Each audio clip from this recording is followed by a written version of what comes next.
អាយ៉ាមិនធម្មតាមែននៅពេលនេះលោក Zelensky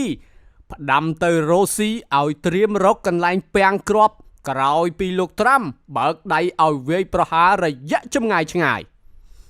ស្វាគមន៍ប្រិយមិត្តជាទីមេត្រីយើងវិលមកជួបគ្នាសាជាថ្មីជាមួយនឹងអត្ថបទព័ត៌មានជាតិព័ត៌មានអន្តរជាតិព័ត៌មានសន្តិសុខសង្គមប្រចាំថ្ងៃប្រធានាធិបតីអ៊ុយក្រែនលោក Volodymyr Zelensky បានព្រមានមន្ត្រីវិមានក្រឹមឡើងថាពួកគេគួរតែរៀបចំទប់ទល់នឹងការវាយប្រហារប្រសិនបើទីក្រុងមូស្គូមិនព្រមបញ្ចប់សង្គ្រាមដោយប្រាប់ថាកងកម្លាំងរបស់លោកបានត្រៀមខ្លួនរួចជាស្រេចដើម្បីកំណត់គោលដៅហេដ្ឋារចនាសម្ព័ន្ធធម្មពលនិងរោងចក្រសភាវុធក្រោយមានការគាំទ្រច្បាស់លាស់ពីប្រធានាធិបតីសហរដ្ឋអាមេរិកលោក Donald Trump បើយោងតាមការចេញផ្សាយដោយព័ត៌មាន New York Sun កាលពីថ្ងៃទី25ខែកញ្ញាឆ្នាំ2025លោក Zelensky បាននិយាយបន្ទាប់ពីថ្លែងសន្ទរកថានៅក្នុងមហាសន្និបាតអង្គការសហប្រជាជាតិថាទីក្រុងគៀវនឹងមិនផ្ដោតលើជនស៊ីវិលនោះទេក៏ប៉ុន្តែអាសនៈអំណាចរបស់រុស្ស៊ីរួមទាំងវិមានក្រឹមឡើងនៅតែជាគោលដៅដ៏មានសក្តានុពលលោក Zelensky បានបន្ថែមថាអ៊ុយក្រែនមានយន្តហោះគ្មានមនុស្សបើកដែលអាចចូលទៅដល់ទីជ្រៅនៅក្នុងទឹកដីរបស់រុស្ស៊ីក៏ប៉ុន្តែលោកកំពុងតែស្វែងរកអាវុធរយៈចម្ងាយឆ្ងាយបន្ថែមពីទីក្រុង Washington ដើម្បីបង្កើនសម្ពាធលើទីក្រុង Moscow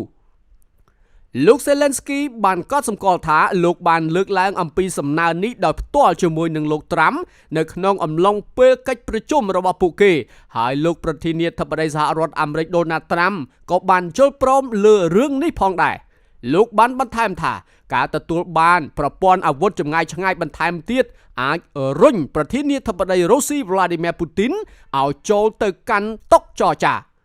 លោកត្រាំដែលបានផ្លាស់ប្ដូរជំហររបស់ខ្លួនចំពោះអ៊ុយក្រែននៅក្នុងរយៈពេលប្រមាណថ្ងៃថ្មីនេះបានសរសេរនៅលើ Truth Social ថាទីក្រុងគៀវដោយមានការគាំទ្រពីអឺរ៉ុបនិងអង្គការ NATO អាចប្រយុទ្ធនឹងដណ្ដើមទឹកដីរបស់ខ្លួនទាំងអស់មកវិញពីរុស្ស៊ីលោកថែមទាំងហៅប្រទេសរុស្ស៊ីថាគឺជាខ្លាក្រដាស់ដែលកំពុងតែធ្លាក់ចុះខាងផ្នែកសេដ្ឋកិច្ចនិងយោធាប្រិយមិត្តជាទីមេត្រីនេះគឺជាព័ត៌មានកដៅកគុកពីអន្តរជាតិដែលមានចំណងជើងថាលោក Zelensky ផ្ដាំទៅរុស្ស៊ីឲ្យត្រៀមរកកន្លែងពាំងគ្រាប់ក្រោយត្រាំបើកដៃឲ្យវាយប្រហាររយៈចម្ងាយឆ្ងាយក្រោយពីប្រធានាធិបតីសហរដ្ឋអាមេរិក Donald Trump បានផ្ដាំទៅលោក Zelensky ថារុស្ស៊ីគឺជាខ្លាក្រដាស់ស្រាប់តែពេលនេះវាមានក្រឹមឡើងបានប្រាប់ទៅលោកDonald Trump ថារុស្ស៊ីគឺជាខ្លាឃ្មុំមិនមែនខ្លាក្រដាស់នោះទេផ្ដាំផ្ញើទៅប្រធានាធិបតីសហរដ្ឋអាមេរិកលោក Donald Trump ដែលហាក់ដូចជាមើលស្រាលទីក្រុងមូស្គូពេកហើយអ្នកនាំពាក្យវិមានក្រឹមឡើង Dmitry Peskov បាននិយាយថា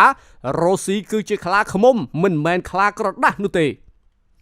នេះគឺជាការឆ្លើយតបទៅនឹងពាក្យសម្ដីរបស់លោក Donald Trump ដែលថារុស្ស៊ីកំពុងតែមានវិបត្តិសេដ្ឋកិច្ចដ៏ធំហើយវាគឺជាពេលដ៏ល្អសម្រាប់អ៊ុយក្រែននៅក្នុងការធ្វើសកម្មភាពហើយប្រយុទ្ធនឹងឈ្នះយកទឹកដីត្រឡប់មកវិញយ៉ាងណាមិញនៅក្នុងបទសម្ភាសន៍ជាមួយនឹងសារព័ត៌មាន RBK